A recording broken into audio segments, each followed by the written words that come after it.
Bismillahirrahmanirrahim. Assalamualaikum warahmatullahi wabarakatuh. 30 hari berkisah. Kali ini kita akan membahas tentang persaudaraan antara kaum Muhajirin dan kaum Ansor. Secara umum, Islam menyatakan seluruh kaum muslimin adalah bersaudara sebagaimana disebutkan dalam firman Allah Subhanahu wa taala dalam surat Al-Hujurat surat ke-49 ayat 10. Namun yang menjadi fokus pembahasan kali ini bukan tentang persaudaraan yang bersifat umum, tetapi persaudaraan yang bersifat khusus antara kaum Muhajirin dengan kaum Ansor. Persaudaraan antara kaum Muhajirin dan kaum Ansor yang dideklarasikan Rasulullah SAW memiliki konsekuensi lebih khusus bila dibandingkan dengan persaudaraan yang bersifat umum. Sebagaimana diketahui, saat kaum Muhajirin berhijrah ke Madinah tidak membawa seluruh hartanya, bahkan hampir tidak membawa harta. Sebagian besar hartanya mereka tinggal di Mekah, padahal saat itu mereka akan menetap di Madinah. Ini jelas menjadi sebuah masalah bagi mereka di tempat yang baru, terlebih lagi kondisi Madinah yang sangat subur berbeda dengan kondisi Mekah yang gersang.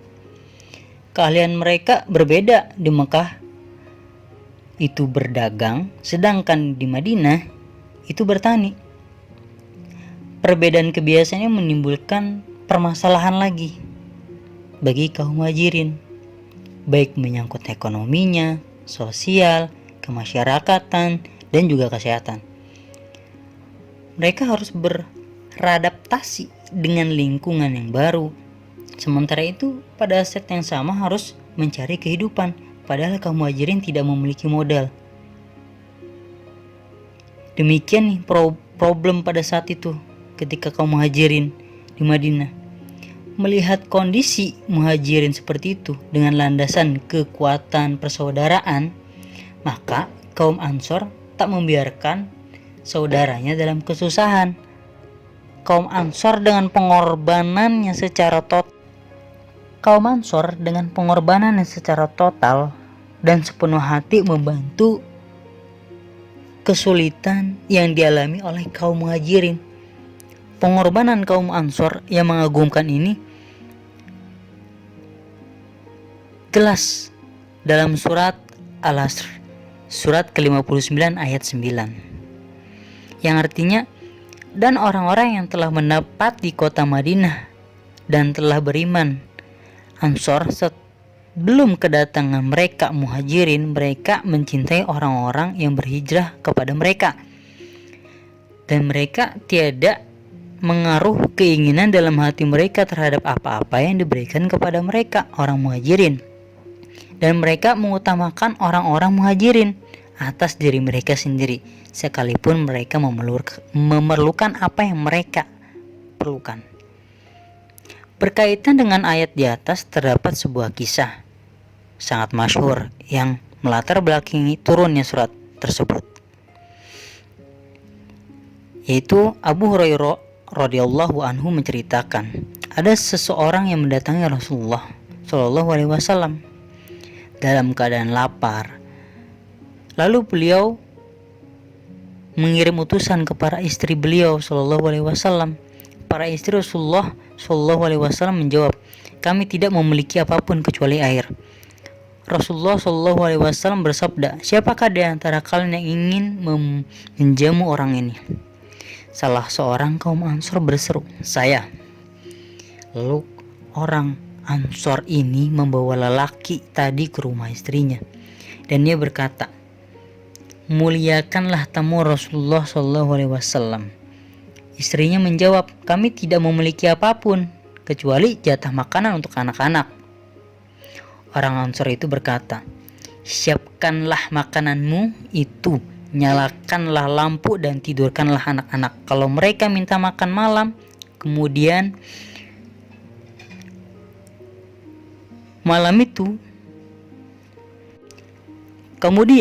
wanita itu pun menyiapkan makanan, menyalakan lampu dan menidurkan anak-anaknya. Dia lalu bangkit seakan hendak memperbaiki lampu dan memadamkannya. Kedua istri Dan suami ini memperlihatkan seakan mereka sedang makan. Setelah itu mereka tidur dalam keadaan lapar. Keesokan harinya sang suami datang menghadap Rasulullah SAW. Rasulullah SAW bersabda, "Malam ini Allah tertawa atau takjub dengan perilaku kalian berdua." Lalu Allah Subhanahu wa Ta'ala menurunkannya ayat ini, yang artinya, dan mereka mengutamakan orang-orang muhajirin atas diri mereka sendiri, sekalipun mereka memerlukan apa yang mereka berikan. Dan siapa yang dipelihara dari kekikiran dirinya, mereka itulah orang-orang beruntung. Nah, itu sangkut pautnya dengan surat ke-59 tadi ayat 9. Hadis riwayat Bukhari. Bagaimanapun pengorbanan dan keikhlasan kaum Ansor membantu saudaranya, namun permasalahan kaum Muhajirin tetap harus mendapat penyelesaian agar mereka tidak merasa sebagai benalu bagi kaum Ansor. Disinilah tampak nyata pandangan Rasulullah SAW yang cerdas dan bijaksana.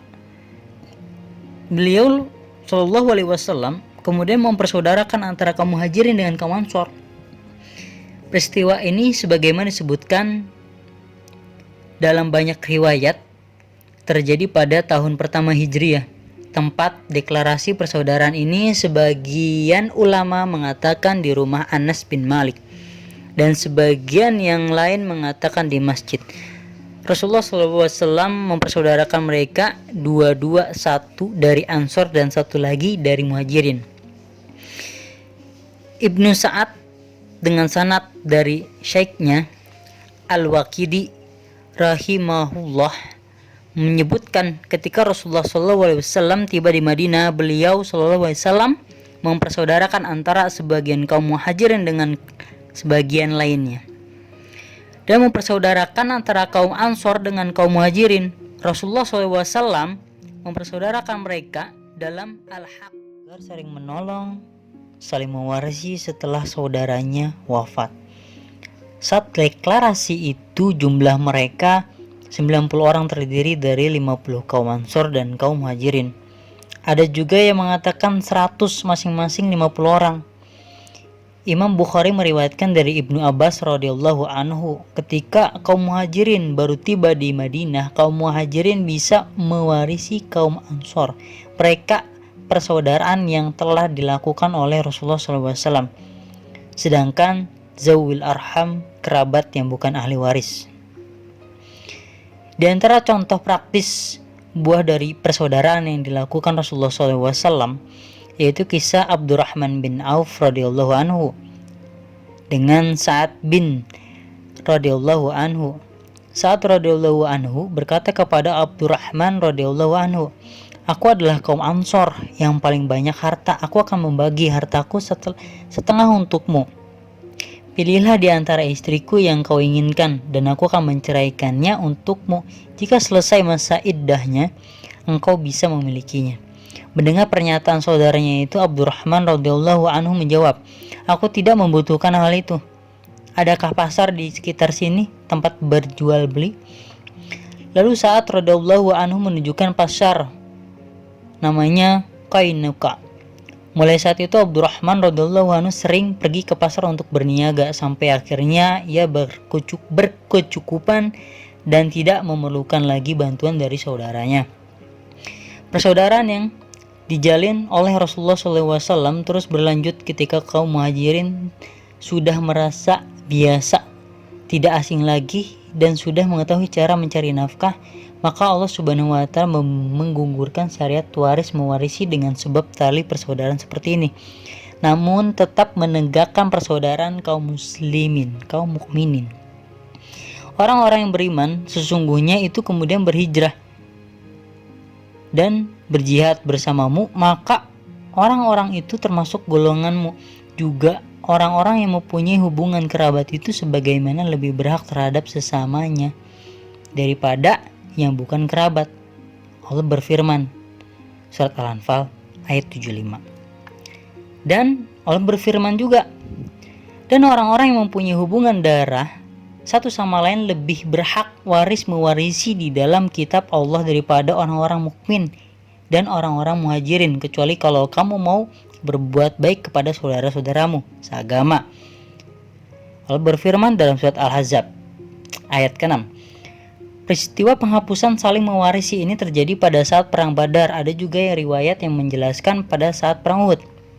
Ibnu Abbas radhiyallahu anhu menyebutkan yang digugurkan adalah saling mewarisi, sedangkan tolong menolong dan saling menasihati tetap disyariatkan. Dan dua orang yang telah dipersaudarakan bisa mewasiatkan sebagian harta warisnya untuk saudaranya. Inilah pendapat Imam Nawawi. Di antara bukti yang menunjukkan persaudaraan ini terus berlanjut namun tidak saling mewarisi, yaitu Rasulullah SAW mempersaudarakan antara Salman Al-Farisi radhiyallahu anhu dengan Abu Darda radhiyallahu anhu. Padahal Salman radhiyallahu anhu masuk Islam pada masa antara perang Uhud dan perang Khandaq. Rasulullah SAW juga mempersaudarakan antara Muawiyah bin Abi Sufyan radhiyallahu anhu dengan Al-Hattat At-Tamimi radhiyallahu anhu, juga antara Ja'far bin Abi Thalib radhiyallahu anhu dengan Mu'adz bin Jabal radhiyallahu anhu. Semua peristiwa ini terjadi setelah perang Uhud. Ini menunjukkan persaudaraan itu masih disyariatkan namun tidak saling mewarisi. Penjelasan dan hikmah sikap Abdurrahman bin Auf radhiyallahu anhu terhadap tawanan saudaranya yaitu Sa'ad bin Rabi radhiyallahu anhu merupakan ifah atau menjaga harga diri dengan tidak meminta-minta, tampak kesiapan mental kaum muhajirin untuk melakukan pekerjaan yang sanggup mereka lakukan. Allahu a'lam bishawab.